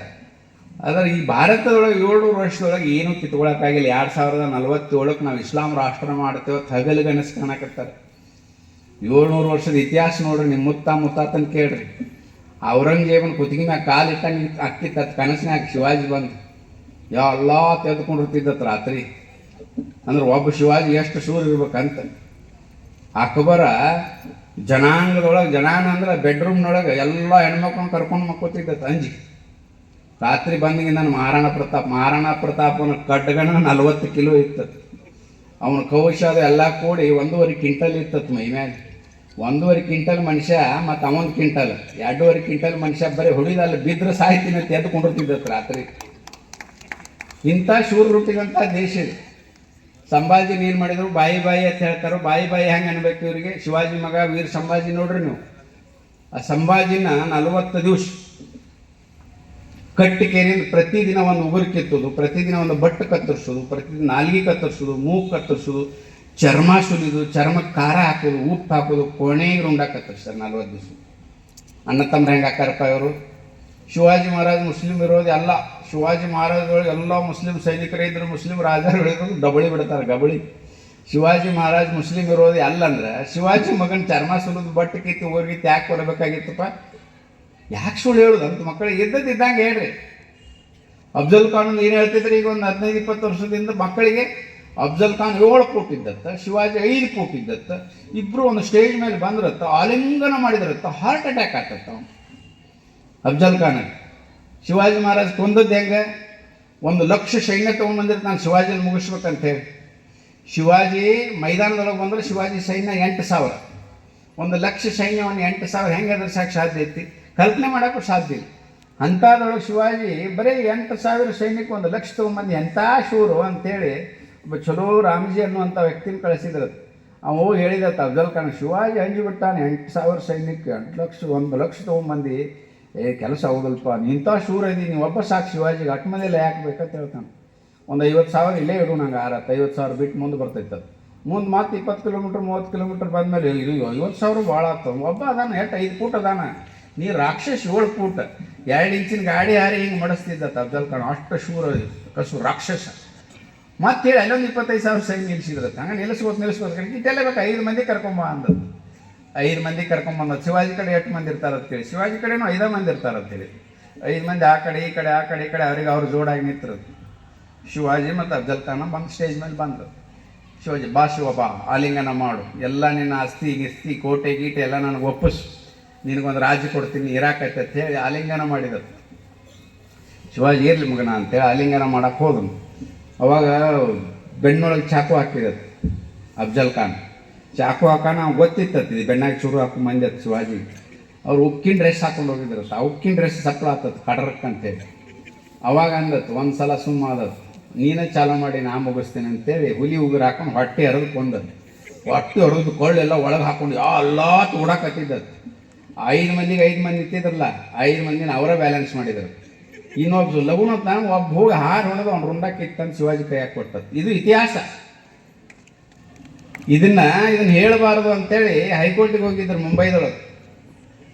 ಅವಾಗ ಮುಂಬೈ ಹೈಕೋರ್ಟ್ ಚೀಮಾರಿ ಹಾಕಿ ಇತಿಹಾಸ ಸತ್ಯವನ್ನು ಯಾರು ಮುಚ್ಚಾಡಕ್ಕಾಗಂಗಿಲ್ಲ ಅಂತೇಳಿ ಅಫ್ಜಲ್ ಖಾನ್ ಫೋಟೋ ಹಾಕಬಾರ್ದು, ಹೊಟ್ಟೆ ಹರಿದಿದ್ದು ಅಂತೇಳಿ. ಇದೆಲ್ಲ ಯಾಕೆ ಪರಿವರ್ತನೆ ಆಯಿತು ಅಂದ್ರೆ ಡಾಕ್ಟರ್ ಹೆಡ್ಗೇವಾರ್ ಪರಿಣಾಮದಿಂದ.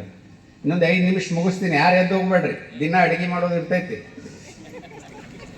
ಅದಕ್ಕೆ ಡಾಕ್ಟರ್ ಹೆಡ್ಗೇವಾರ್ ಬದಲಾವಣೆ ಮಾಡಿಂದ ನಾವು ಬದಲಾವಣೆ ಆಯಿತು, ದೇಶ ಬದಲಾವಣೆ ಆಯಿತು, ಸಮಾಜ ಬದಲಾವಣೆ ಆಯಿತು, ರಾಜಕೀಯ ಕ್ಷೇತ್ರ ಬದಲಾವಣೆ ಆಯಿತು. ಇನ್ನೂ ಬದಲಾವಣೆ ಆಗಬೇಕು.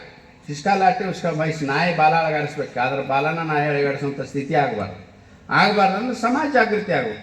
ಮನೆಯೊಳಗಿನ ತಾಯಂದಿರ ಜಾಗೃತಿ ಆಗ್ಬೇಕು. ಲವ್ ಜಿಹಾದ್ ಹೋಗ್ತಾವ ಮಕ್ಕಳು ಹೋದ ಕೂಡಲೇ ತಾಯಂದಿರದು ಒಂದು ತಪ್ಪು ಇರ್ತೈತೆ. ಅದ್ರಾಗ ಯಾವ ತಾಯಿ ಅಬ್ಸರ್ವ್ ಮಾಡ್ತಿರ್ತಾಳೋ, ಯಾಕಂದ್ರೆ ತಾಯಿ ಆಗ್ಬೇಕಾದ್ರೆ ಆ ವಯಸ್ಸು ದಾಟೆ ತಾಯಿ ಆಗಿರ್ತಾಳೆ. ಹೀಗಾಗಿ ಮಗಳು ಏನು ಮಾಡ್ತಾಳೋ ಏನಿಲ್ಲ ಅದ್ರ ಬಗ್ಗೆ ಅಬ್ಸರ್ವ್ ಮಾಡ್ಬೇಕು. ನಾವು ಸೀರಿಯಲ್ ನೋಡ್ತಿರ್ತೀವಿ, ಅದು ಫೋನ್ಯಾಗ ಮಾತಾಡ್ತಿರ್ತೇವೆ. ಇಲ್ಲೇನು ಮಾತಾಡ್ತೀವಿ, ಮ್ಯಾಳೆ ಮ್ಯಾಗ ಹೋಗಂತ ಹೇಳ್ತೀವಿ. ಮ್ಯಾಳೆ ಮ್ಯಾಗ ಹೋಗ್ತೈತದ ರಾಮನ ಕೂಡ ಮಾತಾಡ್ತೈತೆ, ರಹೀಮ್ ಕೂಡ ಮಾತಾಡ್ತೇವೆ. ತಾಯಿಗೆ ಕಬರ ಇರಂಗಿಲ್ಲ. ಹೋದ್ಮ್ಯಾಗ ಬಾಯ್ ಬಡ್ಕೋತ ಪೊಲೀಸ್ ಸ್ಟೇಷನ್ಗೆ ಹೋಗ್ತೀವಿ. ಪೊಲೀಸರು ಏನೈತಿ ವಯಸ್ಸು ಎಟ್ಟಾಗ್ಯಾವ 18 ವರ್ಷ ಆಗ್ಯಾವ, ಅವ್ಗೆ ಎಟ್ಟಾಗ್ಯಾವ 21 ವರ್ಷ. ಪುರೋಹಿತರು ಅವರ ಆಗಿ ಮದುವೆ ಮಾಡಿ ಕಳಿಸಿಬಿಡ್ತಾರೆ. ಅಂಥ ಸ್ಥಿತಿ ನಿರ್ಮಾಣ ಆಗೈತೆ. ಅದಕ್ಕೆ ನಾವು ಎಚ್ಚರಿಕೆಯಿಂದ ಇರಬೇಕು. ಮನೆ ಒಳಗೆ ಒಂದು ಸಣ್ಣ ವಸ್ತು ಕಳೆದ್ರೆ ತಳಮಳ ಹಾಕಿರ್ತೈತಿ. 18-20 ವರ್ಷದ ಬೆಳೆಸಿದಂಥ ಮಗಳು ನಮ್ಮ ಸ್ಟೇಷನ್ದಾಗ ಎದಿಗೆ ಒಂದು ಹೋಗ್ಕೊಳ್ಳಂದ್ರೆ ತಳಮಳ ಅನಿಸ್ಬೇಕಲ್ಲ. ಒಂದು ಮೊಬೈಲ್ ಕೊಟ್ಟರೆ ಆ ಮೊಬೈಲ್ ಬಗ್ಗೆ ಎಚ್ಚರಿಕೆ ವಹಿಸ್ಬೇಕು. ಮೊಬೈಲ್ ಕೊಡಬಾರ್ದಂತಲ್ಲ ಹೆಣ್ಣು ಮಕ್ಕಳ ಕೈಯಾಗ. ಕೊಟ್ಟು ಕೂಡಲೇ ಯಾಕೆ ಆರಾಮ್ ಟೇಬಲ್ ಮ್ಯಾಗ ಇಟ್ಟು ಊಟ ಮಾಡ್ತಾಳೆ, ಟೈಟ್ ಕಣ ಎದ್ದು ಹೋಗ್ತಾಳ, ಪಾಸ್ವರ್ಡ್ ಇಡ್ತಾಳೆ, ಸೈಲೆಂಟ್ ಇಡ್ತಾಳೆ. ಇದನ್ನೆಲ್ಲ ಅಬ್ಸರ್ವ್ ಮಾಡ್ಬೇಕು. ಏನಾರು ಮಾಡೋಕತ್ತಾಳೋ ಏನಾರು ವ್ಯತ್ಯಾಸ ಆಗಿರ್ತೈತಿ. ಯಾಕಂದ್ರೆ ಹುಚ್ಚು ಕೋಡಿ ವಯಸ್ಸು ಅದು 16 ವಯಸ್ಸು. ಅದಕ್ಕೆಲ್ಲ ಚಂದ ಕಾಣ್ತಿರ್ತೈತಿ. ಅದೆಲ್ಲ ಚಂದ ಕಂಡ ನಾವು ತಾಯಿ ತಂದೆ ಆಗಿರ್ತೀವಿ. ಆದ್ರೆ ನಮ್ಮ ಜವಾಬ್ದಾರಿಯಿಂದ ದೊಡ್ಡದೈತಿ. ಮಗಳು ಸುಮಾರು ಅದಾಳಲ್ಲ, ಆ ಮನೆಯೊಳಗೆ ಆಕಿ ಪ್ರೀತಿ ವಿಶ್ವಾಸ ಆತ್ಮೀಯತೆ ನಾವು ಕೊಟ್ಟೆವಂದ್ರೆ ಎಡಗಾಲಿನಿಂದ ಒದಿತಾಳಕ್ಕೆ ಜಗತ್ತಿನ ಎಲ್ಲ ಪ್ರೀತಿಯನ್ನು. ಯಾಕಂದ್ರೆ ಹೆಣ್ಣು ಮಗಳು ಅಂದ್ರೆ ಭಾಳ ಸೂಕ್ಷ್ಮ, ಹೂ ಇದ್ದಂಗೆ, ಹೂವಿಗೆ ಹೋಲಿಸ್ತಾರೆ.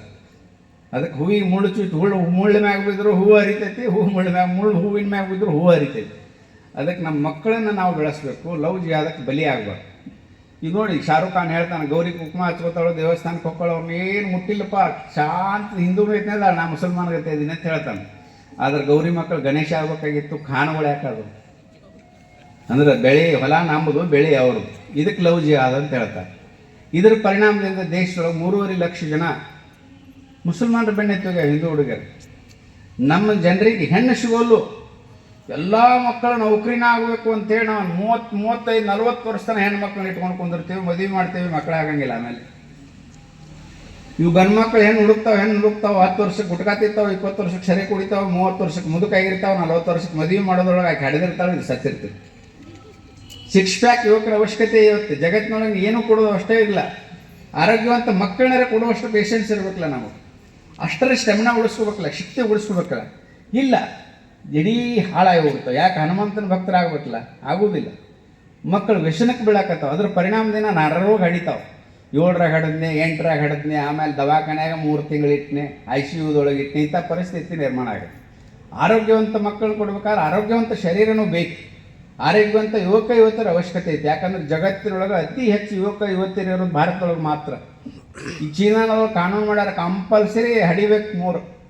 ಹಡಿಲಿಕ್ಕಂದ್ರೆ ಎಲ್ಲ ಸರ್ಕಾರಿ ಸೌಲಭ್ಯಗಳು ಕಡಿಮೆ ಅಂತ. ನಮ್ಮಲ್ಲಿ ಏನು ಮಾಡ್ತಾರೋ 2 ಹಡೀರಿ 3ನೇ ದಾಳದ ಸರ್ಕಾರಿ ಸೌಲಭ್ಯ ಕಡಿಮೆ ಅಂತ ಹೇಳ್ತಾರೆ. ಯೋಜನಾಬದ್ಧ ಕುಟುಂಬಗಳಿದ್ರೆ ಕುಟುಂಬ ಯೋಜನೆ ಅವಶ್ಯಕತೆನೇ ಇಲ್ಲ. ಯೋಜನಾಬದ್ಧ ಕುಟುಂಬಗಳು ಸತ್ತಿರೋದ್ರಿಂದ ಕುಟುಂಬ ಯೋಜನೆ ಬಂದೈತಿ. ಗಾಂಧಾರ್ ಕುಡ್ಡಿದ್ಲು 101 ಮಕ್ಕಳು ಹಡಿದಿದ್ಲು. ಪಾಂಡವ ರೋಗಿಷ್ಟಿದ್ದ 5 ಮಕ್ಕಳು ಹಡಿದಿದ್ದ. ಹಡಿದೇನು ನಮಗೇನು ಹೊಸದಲ್ಲ. ಈಗ ಮಿನಿಮಮ್ 3 ಮಕ್ಕಳು ಯಾರು ಕೊಡ್ರಿ ಅಂತ ಹೇಳ್ತಾರೆ ನಮ್ಮ ಪರಮಪೂಜ್ಯ ಸರ್ಸಂಘ ಚಾಲಕರು. 3 ಮಕ್ಕಳು ಯಾಕೆ ಬೇಕಂದ್ರೆ ಒಂದು ದೇಶ, ಒಂದು ಧರ್ಮ, ಒಂದು ಸಮಾಜಕ್ಕೆ, ಒಂದು ಮನೆಗೆ ಬೇಕಲ್ಲ. ಒಂದು ಹಡ್ದೇವಪ್ಪ ಮಂದಿ ಮನೆ ರಂಗೋಲಿ ಹಾಕಕ್ಕೆ ಕಳಿಸಿದೇವೆ, ಇನ್ನೊಂದು ಹಡ್ದೇವಿ ಮನೆಗೆ ಗೇಟ್ ಕಾಯಕ್ಕೆ ಇಟ್ಟೇವಿ. ಒಂದು ಸಾದಾ ಮನೆ ಕಟ್ಟಿದ್ರು ಅದಕ್ಕೆ ಗೇಟ, ಕಾಂಪೌಂಡ, ಗೋರ್ಕ, ಕೀಲಿ ಎಲ್ಲ ಹಾಕ್ತೀವಿ. ಈ ದೇಶಕ್ಕೆ ಯಾರು ಗೋರ್ಕ ಯಾರಾಗವರು, ಗೇಟ್ ಯಾರಾಗವರು, ಕಾಂಪೌಂಡ್ ಯಾರಾಗವರು? ದೇಶ ಕಾಯಕ್ಕೆ ಒಂದು ಮಗು ಬೇಕಾಗಿಲ್ವ? ಅದು ಹೆಣ್ಣಾಗಲಿ ಗಂಡಾಗಲಿ 3 ಮಕ್ಕಳು ಮಿನಿಮಮ್ ಇರಲೇಬೇಕು. 20 ವರ್ಷದಿಂದ ಏನು ಹೇಳ್ತಿದ್ರು, ನಾವಿಬ್ಬರು ನಮಗಿಬ್ರಿಗೆ 10 ವರ್ಷದಿಂದ ಹೇಳಕ್ಕೆ ಚಾಲು ಮಾಡ್ಯಾರ ನಾವಿಬ್ಬರು ನಮಗೊಬ್ರು ಅಂತ. ಈಗ 5 ವರ್ಷದಿಂದ ಹೇಳಕ್ಕೆ ಚಾಲು ಮಾಡ್ಯಾರ ನಾವಿಬ್ಬರು, ಅದು ಬೇರೆ ಬೇರೆ. ಸಿಟಿ ಒಳಗಂತೂ ಡಿಂಕ್ ಫ್ಯಾಮಿಲಿ ಅಂತ ಬಂದವು, ಡಬಲ್ ಇನ್ಕಮ್, ನೋ ಕಿಡ್ಸ್. ಇಬ್ಬರು ದುಡ್ಯಾಕೆ ಹೋಗೋನು, ರಾತ್ರಿ ಪಾರ್ಸಲ್ ಕಟ್ಕೊಂಡ್ಬರೋನು, ಮುಂಜಾನೆ ಅದು ಮಾತ್ರ ದುಡ್ಯಾಕೆ ಹೋಗೋನು, ಮಕ್ಕಳು ಉಸಾಬರಿನ ಬೇಡ. ಅದರ ಪರಿಣಾಮದಿಂದ 800 ಜಿಲ್ಲೆಗಳ ಪೈಕಿ 200 ಜಿಲ್ಲೆ ಒಳಗೆ ನಾವು ಅಲ್ಪಸಂಖ್ಯಾತರಾಗಿವಿ. ದೇಶದ 9 ರಾಜ್ಯದೊಳಗೆ ನಾವು ಅಸಹಾಯಕರಾಗಿವಿ. ಯಾಕಾಗ್ಯಾವ ಅಂದ್ರೆ ಜನಸಂಖ್ಯೆ ಕಡಿಮೆ ಆದದ್ದು ಪರಿಣಾಮ.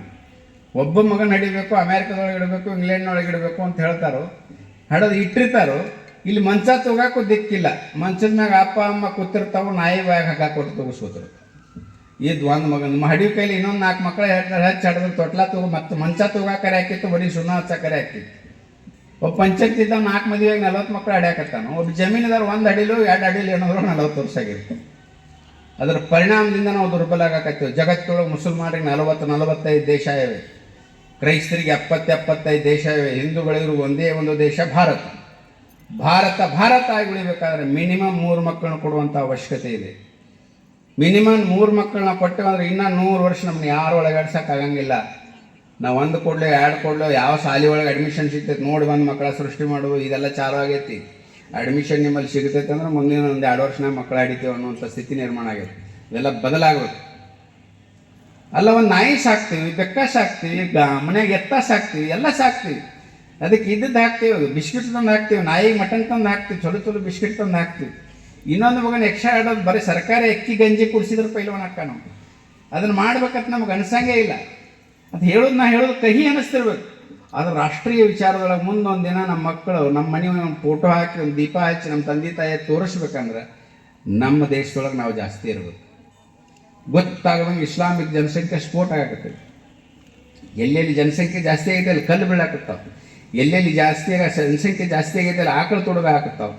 ಎಲ್ಲೆಲ್ಲಿ ಜನಸಂಖ್ಯೆ ಜಾಸ್ತಿ ಆಗೈತೆ ಅಲ್ಲಿ ಹೆಣ್ಮಕ್ಳು ಕಿಡ್ನ್ಯಾಪ್ ಆಗಾಕತ್ತದ. ಎಲ್ಲೆಲ್ಲಿ ಜಾಸ್ತಿ ಆಕೈತೆ ಅಲ್ಲಿ ಹೆಣ್ಮಕ್ಳದು ಬ್ಲ್ಯಾಕ್ ಮೇಲ್ ಮಾಡುವಂಥ ಸ್ಥಿತಿ ನಿರ್ಮಾಣ. ಇದೆಲ್ಲ ತಡಿಬೇಕಾದ್ರೆ ಡಾಕ್ಟರ್ ಹೆಡ್ಗೇವಾರ್ ಏನು ಹೇಳ್ಯಾರೋ ಅದೇ ಆಗಬೇಕು. ಅದನ್ನು ಬಿಟ್ಟರೆ ಬೇರೆ ದಾರಿನೇ ಇಲ್ಲ. ಸ್ವಾತಂತ್ರ್ಯ ಹೋರಾಟದೊಳಗೂ ಡಾಕ್ಟರ್ ಜಿ ಅವ್ರು ಕೆಲಸ ಮಾಡ್ಯಾರ. ಸ್ವಾತಂತ್ರ್ಯ ಸಿಗ್ತೈತೆ ಅನ್ನೋ ಸಂಕಲ್ಪನ ಅವ್ರಿಗೆ ಗೊತ್ತಿತ್ತು. ಸ್ವಾತಂತ್ರ್ಯ ಸಿಕ್ಕ ಮ್ಯಾಗ 2000 ವರ್ಷ ನಾವು ಅಡ್ಡಾಡೇವಲ್ಲ. ಮುಸಲ್ಮಾನರು ಒಂದು ಗುಲಾಮ್ ಮಾಡಿದ್ರು, ಯವನರು, ಹೂನ್ರು, ಪೋರ್ಚುಗೀಸರು, ಡಚ್ಚರು, ಫ್ರೆಂಚರು ಎಲ್ಲರೂ ನಮ್ಮನ್ನು ಗುಲಾಮರು ಮಾಡಿದ್ರು. ಮತ್ತೆ ಗುಲಾಮರು ಆಗಂಗಿಲ್ಲ ಅನ್ನೋಕೆ ಏನು ಗ್ಯಾರಂಟಿ ಇವರು? ಅದಕ್ಕೆ ಗುಲಾಮರು ಆಗಲಾರ್ದಂಥ ವ್ಯಕ್ತಿತ್ವ ನಿರ್ಮಾಣ ಮಾಡ್ಬೇಕಾದ್ರೆ ಸಂಘದ ಶಾಖೆ ಒಳಗೆ ಸಂಘದ ಶಾಖೆ ಪ್ರಾರಂಭ ಮಾಡಿದ್ರು. ಆ ಸಂಘದ ಶಾಖೆ 100 ವರ್ಷದ ಪರಿಣಾಮದಿಂದ ಇವತ್ತು ಜಗತ್ತಿನೊಳಗೆ ಭಾರತ ಗುರು ಆಗೋ ಹಂತಕ್ಕೆ ಬಂದೈತೆ. ಜಗತ್ತಿನ ನಂಬರ್ 1 ವ್ಯಕ್ತಿ ಭಾರತದವ. ಜಗತ್ತಿನ ನಂಬರ್ 1 ಆದಾಯ ಭಾರತದ್ದು. ಜಗತ್ತಿನ ನಂಬರ್ 1 ತಾಯಂದಿರಿರೋದು ಭಾರತದೊಳಗೆ. ಜಗತ್ತಿನ ನಂಬರ್ 1 ಯುವ ಸಮುದಾಯ ಇರೋದು ಭಾರತದೊಳಗೆ. ಜಗತ್ತಿನ ಎಲ್ಲ ರೀತಿಯ ಆಹಾರ ಪದ್ಧತಿ ಇರೋದು ಭಾರತದೊಳಗೆ. ಜಗತ್ತಿನ ಎಲ್ಲ ರೀತಿ ಜನರ ಬದುಕುವುದು ಭಾರತದೊಳಗೆ. ಜಗತ್ತಿನ 100 ಜಾತಿ, ಪಂಥ, ಪಕ್ಷ, ಭಾಷೆಗಳು ಬೇರೆ ಇದ್ರು, ವಿವಿಧತೆಯಲ್ಲಿ ಏಕತೆ ಬದುಕುವುದು ಭಾರತದೊಳಗೆ. ಇದೆಲ್ಲ ಯಾಕಾತಂದ್ರೆ ಹಿಂದೂ ಬಂಧು ಒಂದು ಅನ್ನುವಂಥ ಸಂಕಲ್ಪ ಇಟ್ಕೊಂಡು ಸಂಘ ಪ್ರಾರಂಭ ಆಯಿತು. ಅದರ ಪರಿಣಾಮದಿಂದ ಇವತ್ತು ಬದಲಾವಣೆ ಆಗಿದೆ. ಇನ್ನೂ ಬದಲಾವಣೆ ಆಗಬೇಕಾದ್ರೆ ನನ್ನಿಂದ ಆಗಬೇಕು ಅನ್ನುವಂಥ ಸಂಕಲ್ಪ ಮಾಡಬೇಕು. ತಾವೆಲ್ಲ ಇಲ್ಲಿವರೆಗೂ ಶಾಂತ ರೀತಿಯಿಂದ ಆಲಿಸಿರಿ. ಇನ್ನು ಸ್ವಾಮೀಜಿಯವರು ಪರಮ ಪೂಜ್ಯರು ಮಾತಾಡೋರು ಅವ್ರು ಮಾತಾಡೋತನ ದಯವಿಟ್ಟು ಯಾರೂ ಎದ್ದು ಹೋಗುವಂಗಿಲ್ಲ. ಯಾಕಂದ್ರೆ ಮುಂಚೆನೇ ಅವ್ರನ್ನ ಮಾತಾಡಿಸ್ಬೇಕಾಗಿತ್ತು. ಹೆಣ್ಣು ತಾಯಂದಿರಿಗೆ ಅಡುಗೆ ಮಾಡೋದು ಇದೆಲ್ಲ ಇದ್ದೇ ಇರ್ತೈತೆ, ಅದು ಪ್ರತಿದಿನ ಇದ್ದೇ ಇರ್ತೈತೆ. ಆದರೆ ಇವತ್ತಿನ ದಿನ ಸಂಘಕ್ಕೆ 100 ವರ್ಷ ಆಗೈತೆ. ಆ ಹಿನ್ನೆಲೆ ಒಳಗೆ ತಾವೆಲ್ಲ ದಯವಿಟ್ಟು ಕಾರ್ಯಕ್ರಮ ಮುಗಿದು ಒಂದೇ ಮಾತ್ರ ಹೇಳುವವರೆಗೂ ಅಥವಾ ಅವ್ರು ವೀಕಿರ ಕೊಡೋವರೆಗೂ ದಯವಿಟ್ಟು ಎಲ್ಲರೂ ಕುಂದಿರಬೇಕು. ಒಂದು ಸಲ ಘೋಷಣೆ ಹಾಕೊಂಡು ಜೋರ್ಷೆ ಭಾರತ್ ಮಾತಾ ಕಿ, ಭಾರತ್ ಮಾತಾ ಕಿ, ವಂದೇ ಗೋ ಮಾತಾ ಕಿ, ಗಂಗಾ ಮಾತಾ ಕಿ, ಭಗವದ್ಗೀತಾ ಕಿ, ಹರ